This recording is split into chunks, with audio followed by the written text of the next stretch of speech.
It began 2,000 years ago.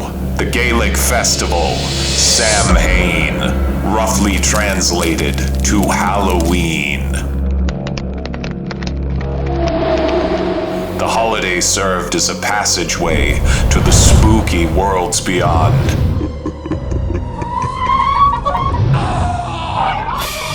It is time once again for the seas to run red with blood.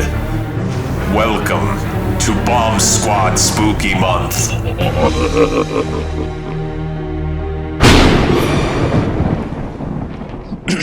Hello, and welcome to Bomb Squad Movie Night. I am your host and master of ceremony for this evening, Joseph Henry Vrenick, and today with me I have... Hi, I'm Austin Zwiebelman. I'm Tim M. Sullivan. Rein is my name. I'm Toni Hopkins. Welcome back to the podcast, Tony. And today we're going to be talking about Sam Raimi's Evil Dead 2. Like I said in the Avatar podcast, one of the best sequels ever made. That's also simultaneously one of the best remakes ever made. But before we get into that, we are going to open the floor up to Tony. We've all got to discuss our thoughts and opinions on Evil Dead and Sam Raimi, so we're going to open up the floor to her first and give her a chance to just kind of talk about her history with Evil Dead and Sam Raimi. Thank you. My history with Evil Dead is actually extremely short-lived. I only started watching them this past summer, like a couple months ago, because my friend is in love with them and my stepdad is in love with them. And so I was bored and I was like, I'm gonna start these. And I watched the first one and the second one in one night. So that was interesting. And I just had so much more fun with the second one. The first one is very good. It's very classic, but I enjoy the second one so much more just because it's got just this energy to it that not a lot of horror movies have. And it's like, it's hard to make a movie that's simultaneously like funny and scary. And I think this does that so well. And I love Bruce Campbell so much. It's honestly a problem, but I love him so much. And I love this movie. I forgot to wear my Evil Dead shirt, but I do have one. Nice. Any other thoughts on Sam Raimi before we move on, or? I'm not as familiar with his work as everyone else. I know all the stuff he's made, but I haven't seen a lot of it. I'm going to say that. I'll put that out there. But I think he's really cool because I remember watching the interview when he was asked about the first movie and about the whole, I'll get into this controversy, but like the tree scene and how he just fully admitted, he was like, I was young and I shouldn't have done that. And I think it's cool to see that like he admits his wrongs and grows, and he's just like, he seems like a very like creative person and someone that values like uniqueness in movies. And I really appreciate that. Regret putting it in? I do. On what grounds? Well, I think it was unnecessarily gratuitous and a little too brutal. And finally, because people were offended in a way that my goal is not to offend people. It is to entertain, thrill, scare, make them laugh, but not to offend them. Speaking of Sam Raimi interviews, you should watch the one where he goes on to a British talk show host around the time Evil Dead 2 came out, where he just gets lambasted by the audience and like the other guests that they have on that's on like the British censor boards. Oh my gosh. That movie did not play well in the UK and they wanted to put him in jail on like obscenity charges. Because they thought he like actually killed people.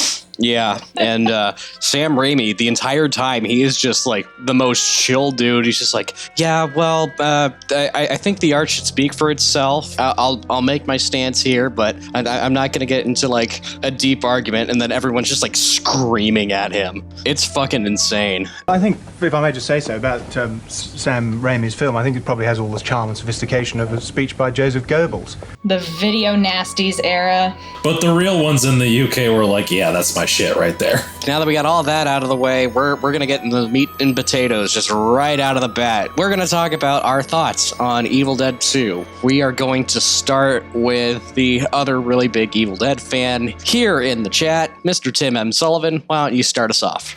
All right. So, as our longtime fans of the show will know, a year ago, I hosted a podcast on the first Evil Dead movie. And if you listened to / watched that one, you'll know that is not only my favorite horror movie of all time, it is one of my favorite movies of all time. It's a movie that I've grown to love more and more, especially as I've gotten into filmmaking, because, you kind of see sort of the artifice in it, and that's what makes it so endearing, like just kind of seeing that somebody who was just getting their start could make something so just absolutely crazy and creative like that, and there's just all these crazy stories with it. That being said, I will say Evil Dead and Evil Dead 2 are very fucking close for me. Like top 5 horror movies for me are number 5 Hereditary, number 4 John Carpenter's The Thing, number 3 Evil Dead 2, number 2 Mandy, number 1 The Evil Dead. So that's my shit right there.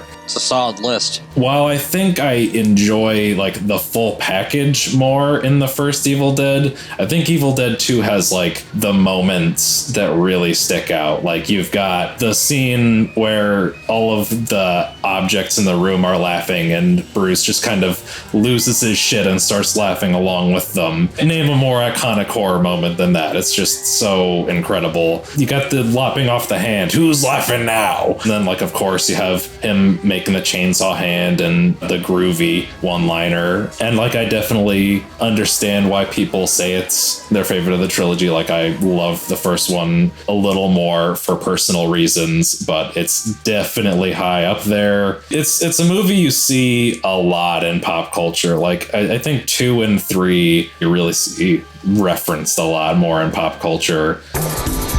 Gravy. I rewatched the trilogy last night. I do this annually. I do it every October. I watch all 3 of the Evil Dead movies. Sometimes I work in the Fede Alvarez one, but not always. And this particular rewatch was especially special to me because I got to watch them with my girlfriend who had not watched any of the Evil Dead movies before, but she's a big fan of Xena. So like she understands sort of the Sam Raimi stylings and has a deep appreciation for it. You've got Bruce Campbell in that too, playing Autolycus. Lucy Lawless would eventually go on to play Ruby in Ash vs. Evil Dead. So you got a lot of the same players in that world. So I think that just like made it an especially fun watch because I got to like watch it with her and gauge her reactions. And it was also very funny, just like for whatever reason, watching the trilogy back to back on this particular rewatch, I was especially like conscious of the fact that this whole trilogy is really just the story of a dude having the shittiest fucking weekend of his life. Just going to a cabin with all of his buddies, expecting to have a good time, and then they pull out the tape and it kills the vibe, and it's just downhill from there. Everybody's having a bad time. So yeah, overall, in conclusion, as Joe wanted me to reprise, movie groovy. Hell yeah. Back to you, Joe. Yeah. There we go. I love you for that, man. Next up, Mr. Rein Conversi. Why don't you give us your thoughts on Evil Dead 2? I sure think it's interesting, like, from a certain perspective, you could watch these movies and get the impression that Sam Raimi just really, really fucking hates Bruce Campbell. Like, he just like, all right, today, I'm going to make you do this and this. All right, and then tomorrow we're going to fill your face with this stuff and you're going to chop your hand off. I think that's pretty funny. Me, whenever I make a movie with Tanner. Sam would always like call him, you big baby, and, you can't take it. Oh, you're too hot, huh? I feel like George Lucas, when he, it was the 90s when he did the first like edition of the remasters, right, for the Star Wars movies. Yeah. Honestly, it would have been interesting if you just would have taken a note from Sam Raimi and instead of going and like editing some stuff, just like made a new movie. Just remake it, but like with your new style and like your updated experience and your updated creative taste. I feel like I don't know if it would have been the better choice. It would have been a more interesting choice. Like how it is here, I can keep things tied together. And I think it's really interesting, director going back to their first work and just like rebooting it, like their ideal version. But unlike the Star Wars example, this is like an actually, I think, successful attempt at that. You're going down. Chainsaw. Something I love about this movie that I'll repeat something I said in our House podcast. This is a movie that really, really loves being a movie. I think that's amazing. There's just so much glee coming off the director and the creative team with all the choices they make. And like, they just love that they're making a movie. And this movie loves that it is a movie. It's just so bright and expressive, whether it's trying to be scary, where it's trying to be funny, where it's trying to be both. And I think that's just really wonderful. My personal impact for this movie for me is I was a very edgy kid. I loved like dark stuff. I loved coming off as like dark and weird and stuff. But at the same time, I was also like a giant scaredy cat. I couldn't stand horror movies. This was like my like introductory horror movie. Technically Army of Darkness, but I actually watched the movies like backwards. I started with Army of Darkness, then 2, then 1. But the very good movies, I think, for like someone just like trying to like get into horror. It's spooky. This movie is like the definition of, this is what the word spooky was made for. You're not going to get nightmares, but you'll get jolted in the same way you would like on a creepy haunted amusement park ride. Back to you, Joe. Austin, how about you? We'll go with you next. All right, right off the bat, little personal footnote. I have been waiting 16 years to address this with the forum. In most modern releases of the film, the logo for a company called Rosebud Releasing Corporation appears at the beginning, and I always found that logo to be really creepy.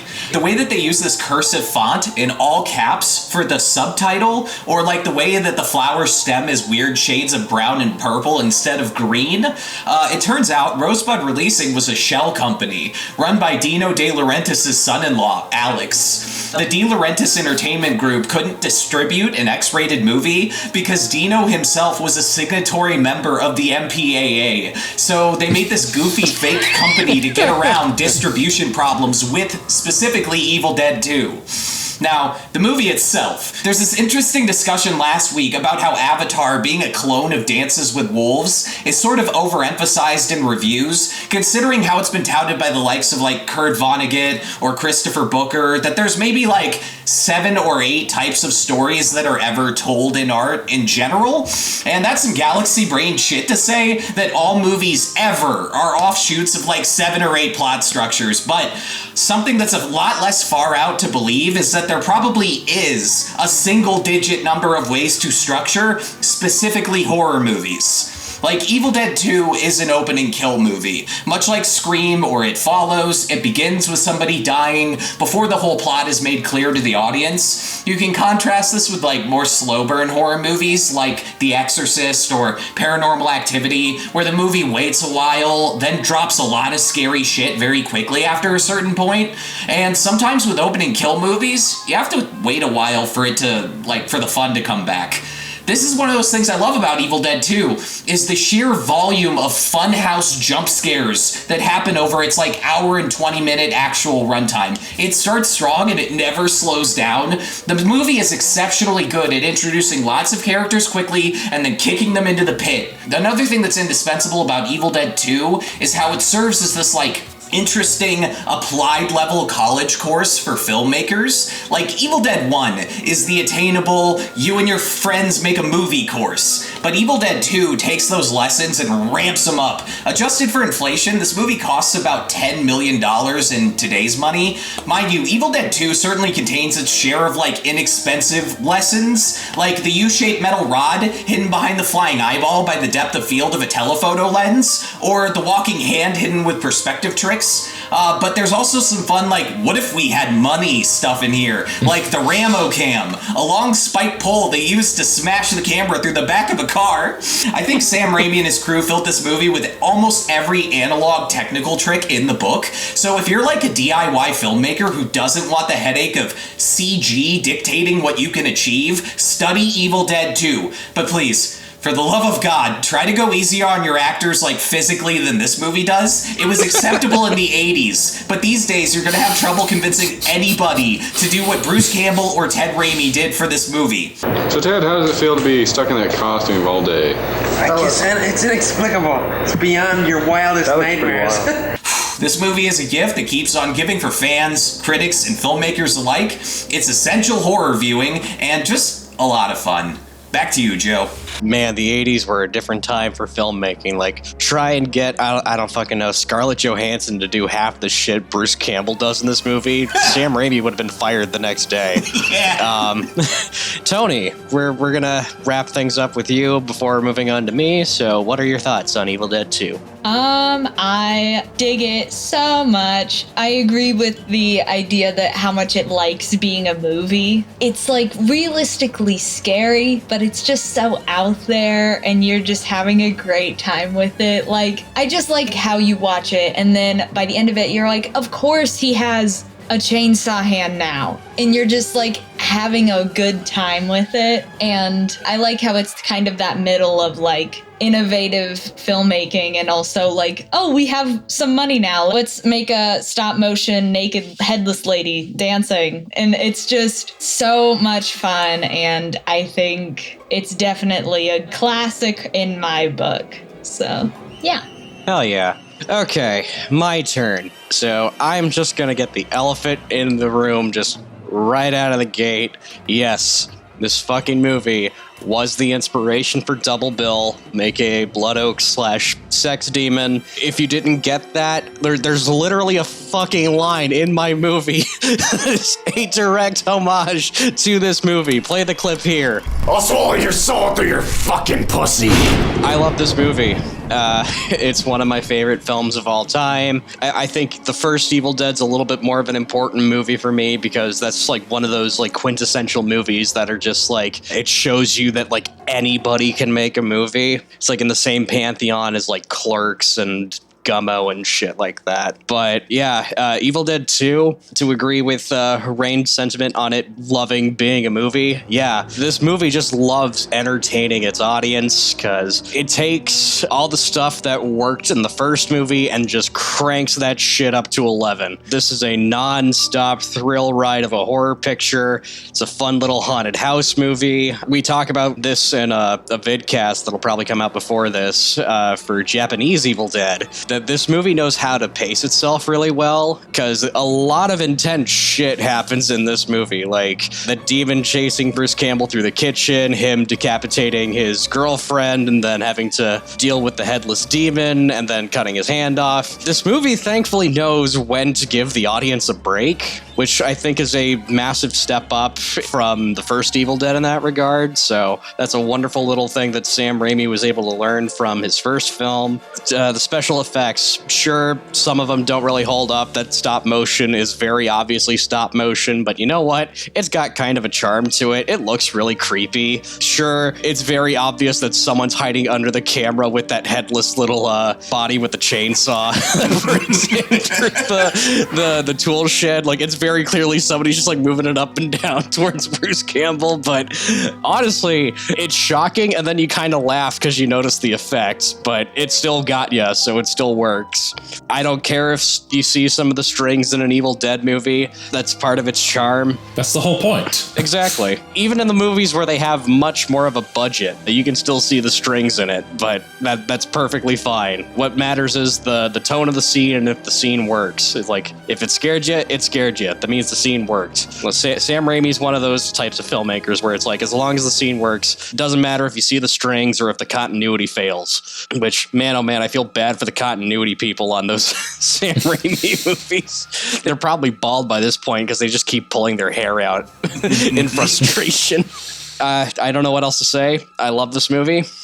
So we will move on to general discussion. But first, here is a commercial probably for S-Mart Incorporated. If you're going to shop smart, shop S-Mart. We'll be right back. You got that! We're about to shoot a very dangerous stunt with Bruce Campbell. We've attached a line to his throat. Yes, I will be lying on my stomach. He's usually lying. Yes, and they're going to be hooking up through my skin. I've got to go now, Sam. They're going to hook me up. Good luck to you, Bruce. Thanks, Good luck. Sam. We know this is very dangerous. I hope you can survive this. Thank you.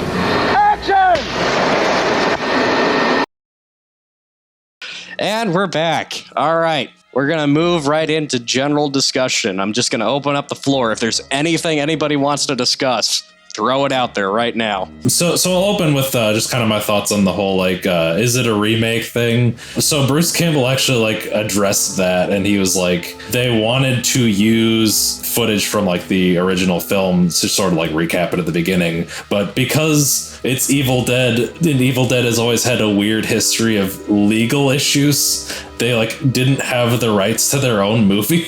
so they had to like shoot a whole recap. So the word he used is requel, where it's a little bit of both, but it's essentially still just like a sequel with like a little recap at the beginning, and I always view it as a sequel. Yeah, that's something he mentions in like his history of horror interview, where he also calls, because New Line Cinema had something to do with the distribution of the first film, and I guess he and Sam Raimi have since called New Line Cinema New Lies Cinema, because I guess they lied to them about the distribution stuff. So that is a tidbit that is very interesting about the Evil Dead franchise. Toni, I believe you had something to say next. A horror trope that I think we need to kind of not bring back, because it barely even exists to begin with, but I love how this movie makes Ash like a final boy. Like he's the final boy. Because I love the final girl trend. And I think it's so cool how they made him like the final guy. And it breaks stereotypes while also like staying true to that classic horror formula. And I think that's something that horror movies should do a little more of. Mix it up a little bit. Because it's funny because we just get to see him go crazy. It's like, I don't know if I've ever seen a movie character go this bonkers. And it's just so fun watching him like do all the fun final girl stuff. Like he kind of has his own, more in the first one, but he kind of has like a signature little like scream or whatever. And I just think it's funny. It's like he's definitely got that signature scream in this one though, in the fruit cellar. Like that was the first thing I thought whenever I was watching this. I was like, he sounds like a little final girl. And I was like, I'm here for it. Once in my fruit cellar. It's also a crime that his career never really went anywhere outside of Evil Dead and, a few other smaller things like Maniac Cop or whatever. Like, he just never, it could have happened. He could have been a star. He really could have. It's weird. Hey, he was in Sky High. I don't know what y'all are on. He was Coach Boom. You could cup your hands around your eyes and look real close. Sidekick. Are you sure you know what He's Chicken Biddle. Yeah, he's in the Aqua Teen movie. This 019er requesting permission for approach to smash into brick wall. Over. Permission granted. Right on. But on that note, he has so much like gravitational force and mass of charisma in this movie that like all the other actors just, well, I don't know if it's really him. It could just be that they suck too in a vacuum. This is one of my favorite directors. It's one of my favorite movies, but I can't call it a perfect movie because every character that isn't Ash is like at best just like satisfactory, mediocre or whatever. Like they're just there because they need a plot. I feel like the movie's at its strongest when it's just a haunted house ride of Ash getting beaten up by ghouls and stuff. Ghouls. Well, I mean, I do enjoy, like, the hick guy, Billy, I think his name is. He's just such a enraging dunce cap character. And then just getting to see him get the shit beat out of him at the end of the movie, and then he just, like, gets torn apart into some ridiculous amount of blood that doesn't exist in the human body is just very funny to me. We'll all go in together. Hell no. You're the curious one. So two movies came out in 1987 around this time, one of them being Evil Dead, and that employs a lot of really fast-moving camera work in it. The other one was directed by Sam Raimi's roommates/friends, and one of them even worked on the previous film, the Coen Brothers. 1987, they released Raising Arizona, and I just gotta ask, it's like, why didn't movies look more like Raising Arizona and Evil Dead 2 after this? Because, my God, the camera work in both of them is just fucking incredible. They had to wait for Goodfellas to come out. The answer is most people don't like silly stuff. They have a very low tolerance for silly, goofy stuff. I'm going to be honest, a hot take. I'm sort of slightly one of those people to some extent. Because, like, something strong about this, like, I feel like that very, like, goofy, corny, not like it's bad, but, like, for me, it's not my taste generally, but like the point I'm trying to get to is that like this movie is so strong that like even though it's not like the sense of humor like that Three Stooges sort of style sense of humor but with blood and guts, like it's not normally my wheelhouse, but it's so good at doing that I still appreciate it and enjoy it.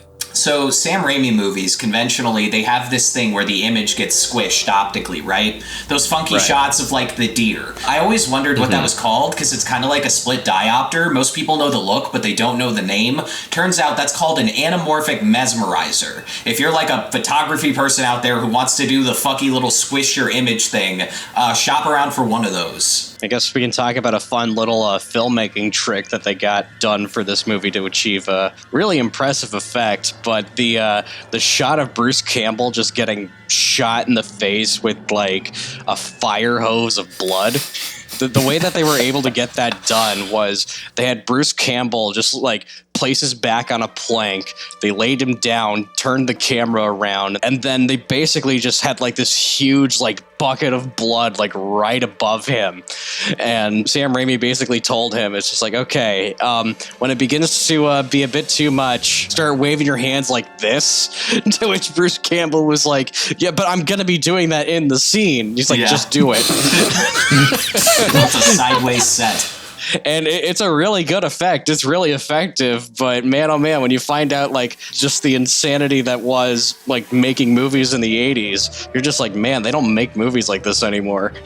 Dan Hicks almost died because of their weird, like, blood effects. When he's getting dragged down with Henrietta into the cellar, there was one take where the blood shot up his nose really fast, and the man almost choked to death on movie blood. Thank God he's alive, because if he wasn't, we probably wouldn't be talking about this movie today. Man, the amount of just like bruises and scars everyone got making all three of those movies, like that should just be a documentary in and of itself. It's just like the bruises of Evil Dead. Army of bruises. Army of bruises, yes. He's put himself through the fucking ringer so much. Like when they first announced that Ash vs. Evil Dead was canceled, I was so sad because like I loved the shit out of that show. But then like last year, he's just like, I physically cannot play that role anymore. But I mean, they're talking about doing an animated thing now, and I would fucking love to see that because he still loves to play the character. He can't do it physically, but I would love to see him like take it on as a voice role. That'd be great. Honestly, like I would never recast this role. This role is too goddamn iconic, which is why when they did the remake, they just made up new characters. Because how the fuck are you going to recast Ash Williams, played by Bruce Campbell? Just can't. That's what they're doing with the new one that they're making. Yeah.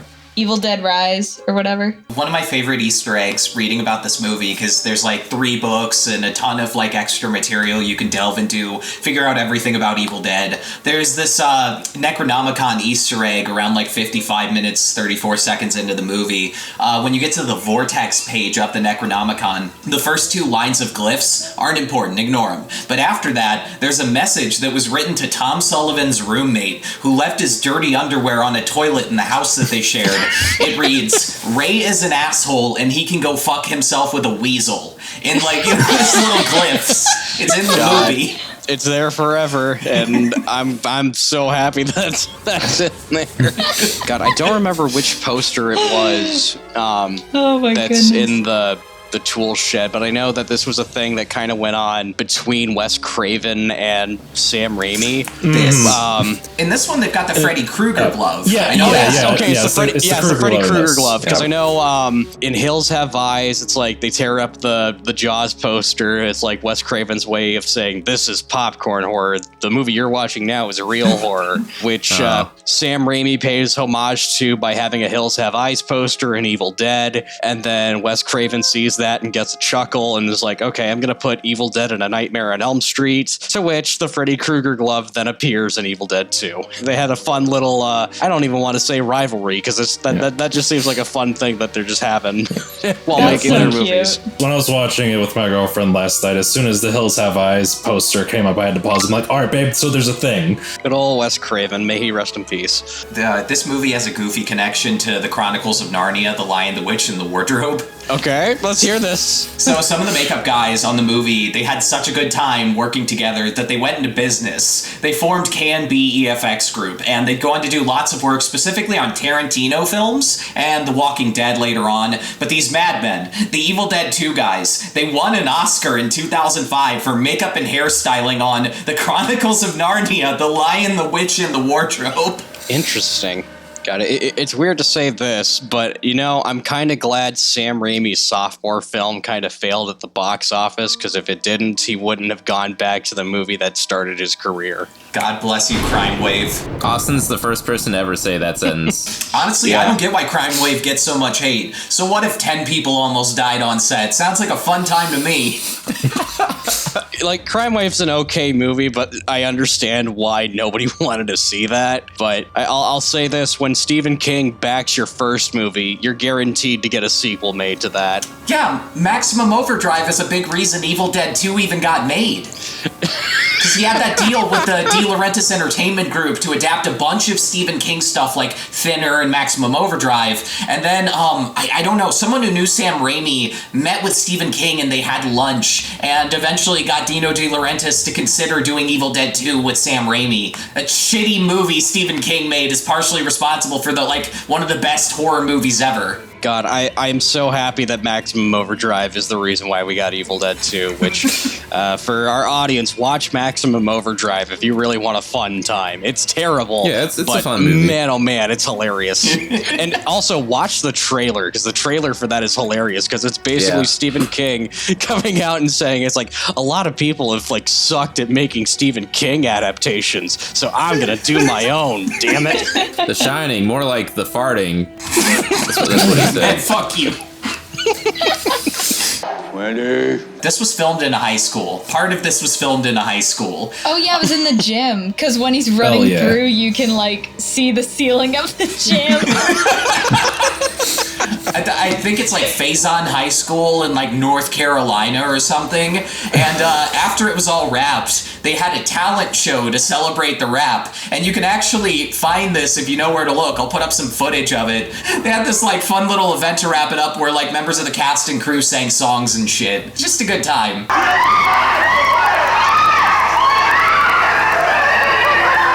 And the whole reason they filmed in a high school was to get away from Dino De Laurentiis, because he wanted them to film in his studios, which were nearby in North Carolina, but they had such a bad time on Crime Wave, they were like, no way I'm filming at the producer's studio, fuck you. And they dove off into the bullshittiest part of North Carolina to film this movie, just to get away from Dino. God damn it, Dino.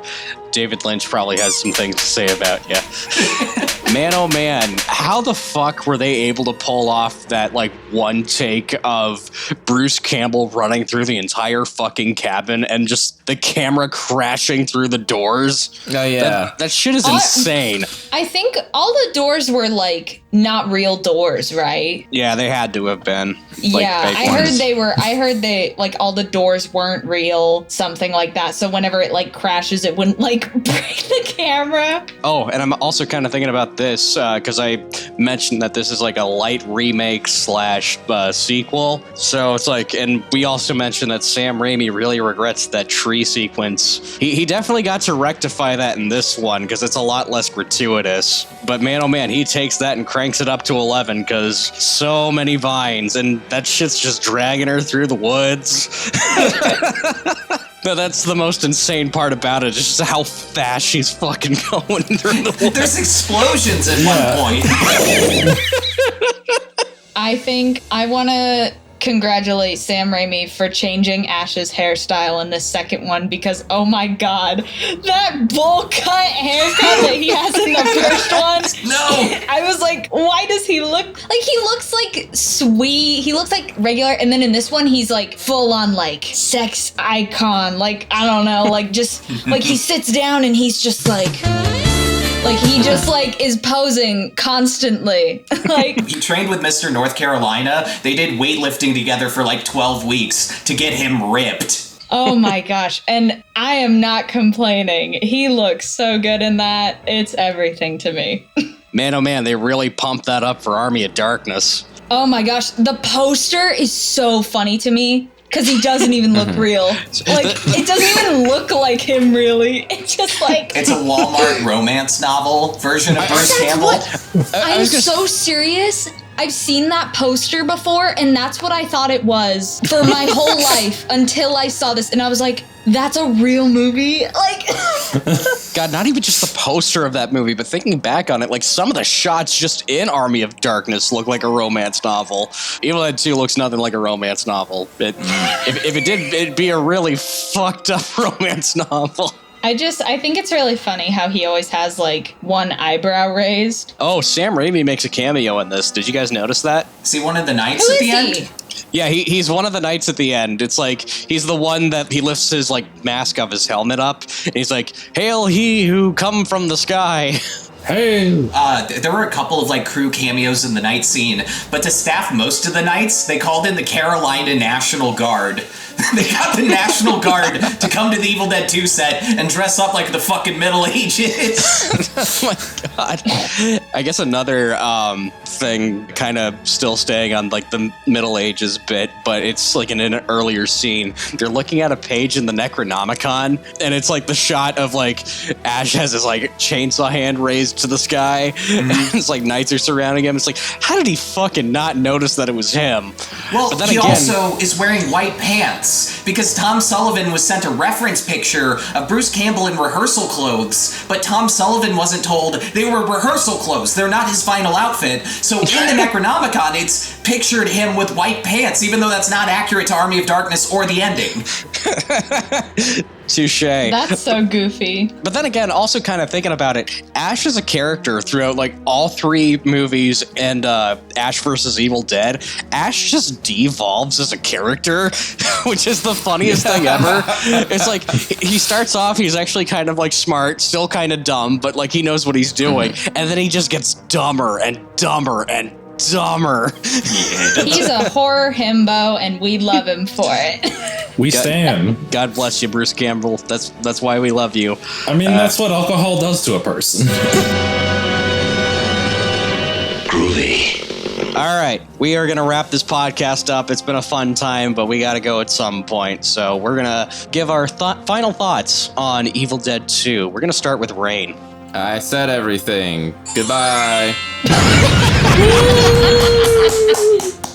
Perfect. Toni, final thoughts. Yes, I love this movie. I love Bruce Campbell. Bruce Campbell is on probably my top 5 list of celebrities that I would want to meet. He seems just like such a cool guy, and I'm very glad that I decided to watch this movie over the summer. If you do meet Bruce Campbell, be prepared to be roasted, because he will roast you. Full permission.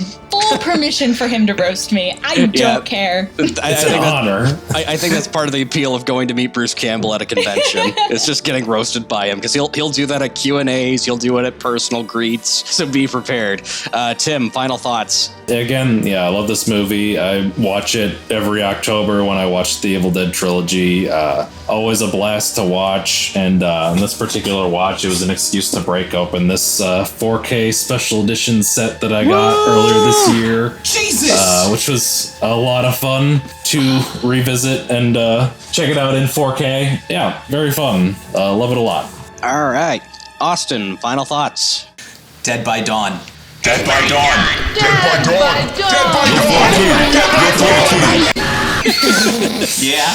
All right, yeah. I've said everything I need to say about this movie. I love this movie. It's one of my favorite films of all time. It's gone on to influence just one of my short films more directly, and just in general as a filmmaker. Watch this. Watch the entire Evil Dead trilogy. Throw in Peter Jackson's Brain Dead in while you're at it. You'll have a fucking great time this Halloween if you do so. But that's going to wrap up our thoughts on Evil Dead 2. Let us know what you think down in the comment section below. Is Evil Dead 2 one of the greatest sequels ever made? Would you want to get roasted by Bruce Campbell at a convention? Comment below, let us know. While you're at it, hit the like button so we know how much you like us. Hit that subscribe button so we know how much you love us, and hit the bell icon to know when we upload new videos. You'll get that notification in your emails. Tanner will even come to your doorstep with like a handwritten note saying, oh, hey, we just uploaded a new thing, because Tanner's weird like that. Be sure to check us out on Facebook, Instagram, Twitter, all of the social media platforms. We're on there. We also upload the podcast to to Spotify, Apple Music, pretty much all the basic podcast platforms. We also stream from time to time, so check out our Twitch. Austin's a very hungry man, so he would really appreciate it if you went to our Patreon and donated some money to the Patreon. Please look at the poor man. He's about to cry. Give that man a sandwich, please. Stay tuned next week because I think Tim's hosting next week. What are we talking about next week, Tim? Next week, we are talking about the Clive Barker classic, Hellraiser. Yeah. Yes. And I'm excited for that one. Stay tuned for that because we will tear your soul apart and also have a really good time. But in the meantime, stay safe and have a great day. We'll see you next time. Bye. Groovy. Swallow this. Just slid my ticket across the table and I said, sorry guys, I gotta see about a girl.